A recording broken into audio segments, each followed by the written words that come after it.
Hello friends, আমরা finally পৌঁছে গেছি কৃষ্ণনগর সিটি। সস্তা ব্লগার চিকু, এই যে আমার সাথে অর্ক আছে, বাকিরা আগিয়ে গিয়েছে। কলকাতা স্টেশন থেকে মাত্র 50 টাকা দিয়ে হাজারদুয়ারি এক্সপ্রেসে উঠে আমরা মাত্র 2 ঘন্টায় পৌঁছে গেলাম কৃষ্ণনগর সিটি।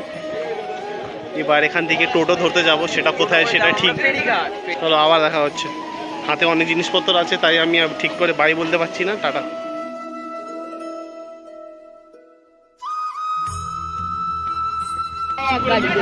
তো আমরা স্টেশন থেকে বেরিয়ে গেছি। স্টেশন থেকে বেরিয়েই একটা টোটো পেয়ে গেছি। জীবনে প্রথমবার এরকম একটা টোটো দেখতে পেয়েছি যেখানে 8 জন বসতে পারছে। এখানে সব কাকিমারা আছে, আমার মা আগে বসে আছে। আমরা এসেছি রাজা কৃষ্ণচন্দ্র বাড়ি। এখন ড্রাইভার দাদা দেখতে গেছে যে খোলা আছে না বন্ধ। শুনতে পেয়েছি যে এখানে অন্নপূর্ণা পূজা চলছে।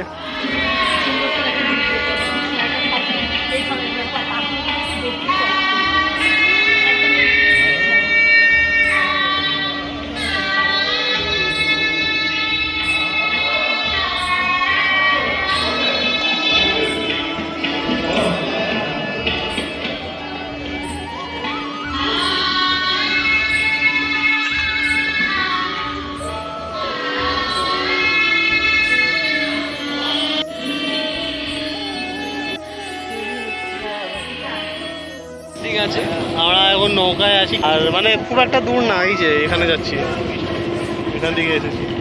দেখে বুঝে আসবেন, ঠিক আছে? শান্ত জল আসবে, কেউ চাইলে সাঁতার কেটেও ক্রস করতে পারে। আমরা ভাবছিলাম ঝাঁপ দেবো, যা গরম পড়েছে। তো বন্ধুরা, আমরা গতভবনে বুকিং করেছিলাম, কিন্তু গতভবনে রুমটা পেলাম না। তো আমরা রুমটা পেয়েছি সৌদ্যান ভবনে। রুমটা মোটামুটি ভালোই। এখানে এদের একটা রুল আছে, 2টো বেড দেওয়া হচ্ছে যেখানে বেসিক্যালি প্যারেন্টসরা ঘুমাবে, আর 2টো ম্যাট্রেস দেওয়া হচ্ছে যেখানে তার ছেলে মেয়েরা ঘুমাতে পারে। তো এটা এরকম রুল, জাস্ট একটা রেসপেক্ট দেওয়ার জন্য প্যারেন্টসদেরকে। খারাপ কি ভালো আপনারা কমেন্ট করে জানান।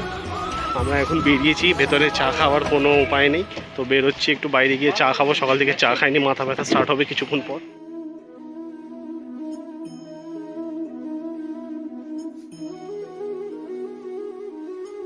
এখন আমরা লাইনে আছি, নামহাটা ভবনে যাচ্ছি খেতে। হরে কৃষ্ণ।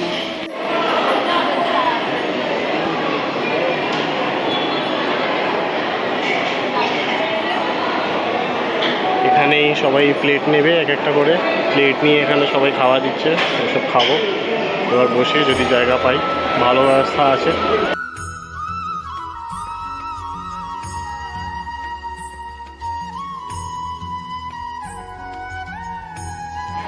আমরা এখন নামহাটা ভবনে বসে ভোগ খাচ্ছি। ওকে পনিরের সবজি আছে, একটা মিক্স সবজি আছে, পটলের ডাল আছে, রাইস আছে, আর ক্ষীর আছে, আর সাথে আছে অর্কদ্বীপ। তো বাকিটা কোথায় আছে এরকম জানি না, নিচে বসে খাচ্ছি। খাওয়াটা কেমন লাগছে? তো আমরা খেয়ে দিয়ে বেরিয়ে গেছি, এবার যাচ্ছি নিজের রুমের দিকে। খাওয়াটা খুব ভালো ছিল। একটা খুব ভালো নিয়ম এখানে, যেখানে থালা আপনি পাতাটা ফেলবেন, ওখানে হাতটা ধুয়ে রাখতে হয়। খালি একটাই রিকোয়েস্ট করবো, খাওয়াটা নষ্ট করবেন না। যতটুকু খেতে পারবেন ততটুকুই নেবেন, ঠিক আছে? বেশি নেবেন না। আর অনেকজনকে দেখুন খাওয়াটা নষ্ট করছে, ওটা করবেন না। কারণ নষ্ট করাটা, খাবার জিনিস নষ্ট করাটা মানুষের অভ্যাস। হ্যাঁ, বাড়িতেও করে, এই জন্য ওটা করবেন না। খুব সুন্দর খাওয়া আছে, আনন্দ নিন, কিন্তু জিনিসটাকে নষ্ট করি না। এবং এখানে আসা সব থেকে প্রেফারেবল সময় হচ্ছে শীতকাল। গরমকালে না এলে এখন খুব আমাদের কষ্ট হচ্ছে, যদিও গরমকালে ইটস নট প্রেফারেবল একদম। শীতকালে আসলে পুজোর পরের টাইমটা সব থেকে বেটার। তাই জন্য 10 মিনিট রাস্তা ভবনের, কিন্তু তাও টোটো নিতে হচ্ছে। সন্ধেবেলা যখন মন্দিরে যাব তখন দেখাবো আপনাকে।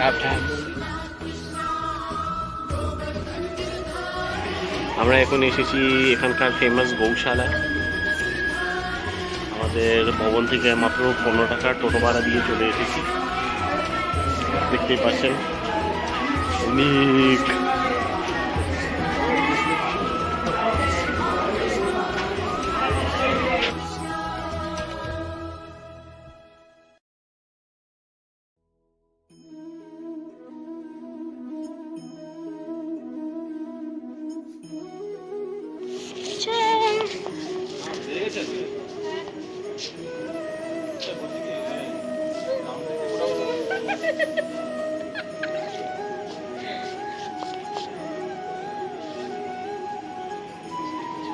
শ্রীকৃষ্ণ, বাই। হরে কৃষ্ণ বন্ধুরা, আমরা সকাল সকাল বেরিয়ে গেছি এই সমাধি মন্দির দেখতে। সকাল 4টের সময় বেরিয়েছিলাম। মেন মন্দিরে যে পুজো হলো, আরতি হলো, ওইসব দেখে নিয়েছি। দেখে নিয়ে তারপরে একটু চা ফা খেতে বাইরে গেছিলাম। খেয়ে আবার রুমে ঢুকে একটু ফ্রেশ হয়ে আবার বেরিয়েছি। একটা সমাধি মন্দির আছে, ওটা দেখতে। বড় মন্দির যেটা দেখতে পাচ্ছেন, এটা এখনও ইনগ্রেশন হয়নি, এখনও কাজ চলছে। তো তাই জন্য ওখানে ঢোকা যায় না। দুবার ঢোকা যায়, 50 টাকা করে টিকিট। ভেতরে দেখার মতো কিছু নেই, লোকজন যা বললো। এটা হলো সমাধি মন্দির, এখানে যাচ্ছি।